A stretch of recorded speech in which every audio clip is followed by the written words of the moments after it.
Here's the smart part where he makes it look like the house is occupied, which is what a lot of, the basics of a lot of security equipment.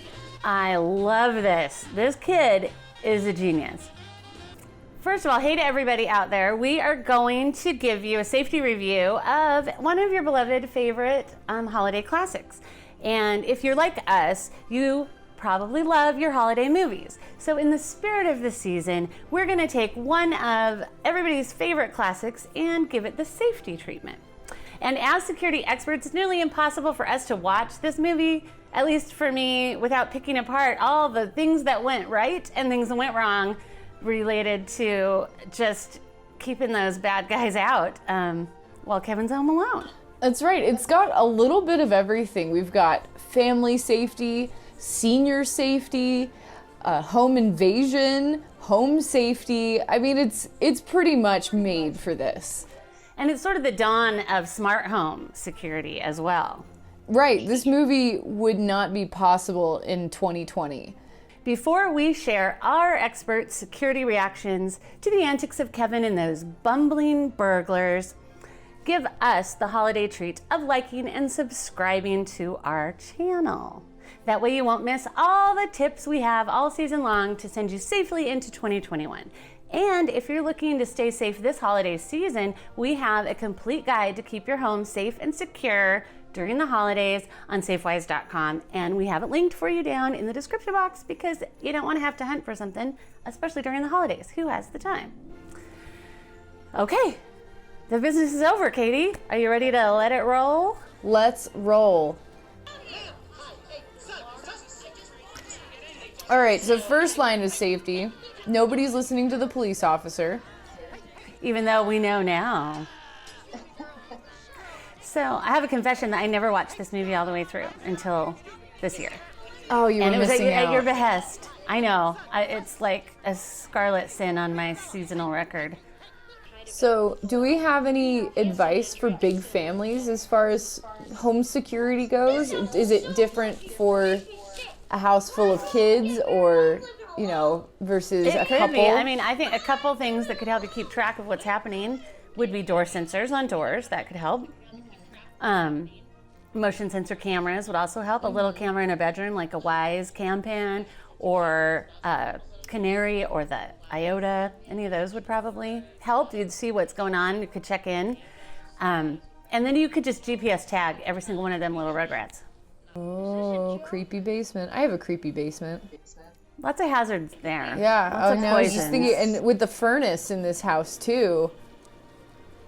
The fire hazards right there. I don't even understand what that is all about. Obviously, I'm not an HVAC person, but imagine cleaning out those ducts. No, you're right, Kevin. That is a dangerous basement. Oh, good safety checklist. All right. Usually do it before you're halfway across the Atlantic, though. Yeah.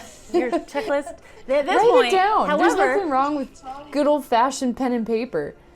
however, today, though, if you have everything connected and you have an app and you have Wi-Fi, you could check and close that stuff from over the Atlantic. That is insane. Did I turn off the coffee? No, I did.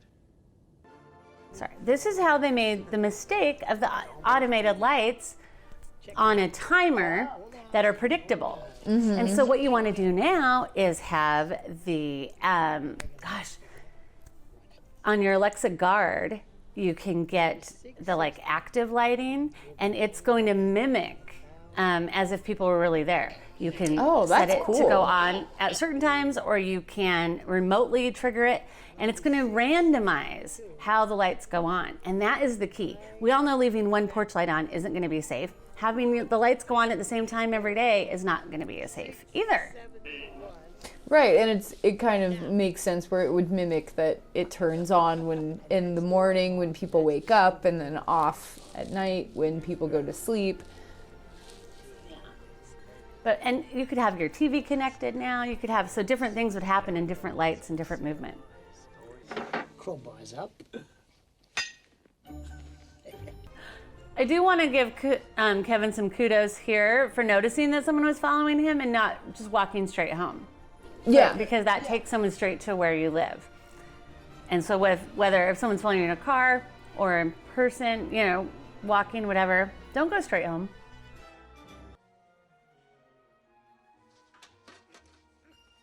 So, is it the Vivint doorbell that we can record a message and have it play?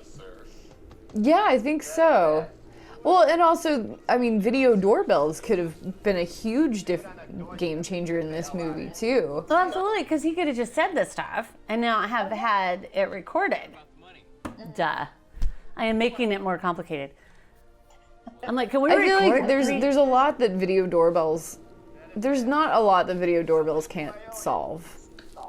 I agree with that. 1, 2, 10.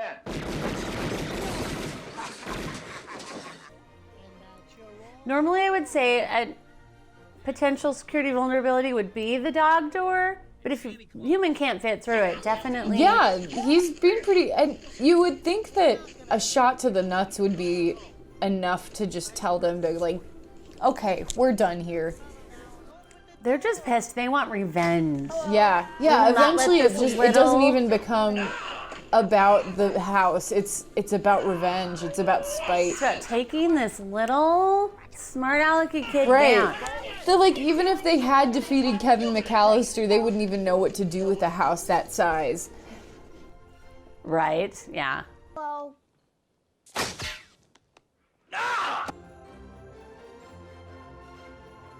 Right, and I think that's the difference between paranoia and security, is kind of knowing, like, I'm not afraid of you, and kind of owning those fears and doing something about it. Yeah. No, you're absolutely right. I love that. I also think that Kevin shows us an interesting combination of proactive security and reactive security. Yeah, exactly. That you can't really have too much of one or the other, or you shouldn't have too much of one or the other. That, being too proactive borders on paranoia, where being too reactive it's a little too late to do a whole lot. Exactly, yeah. Yeah. So, I mean, I think he reacted proactively once he saw there was a clear and present danger. There's a difference between defending your home and then outright, like, destroying the people trying to get in.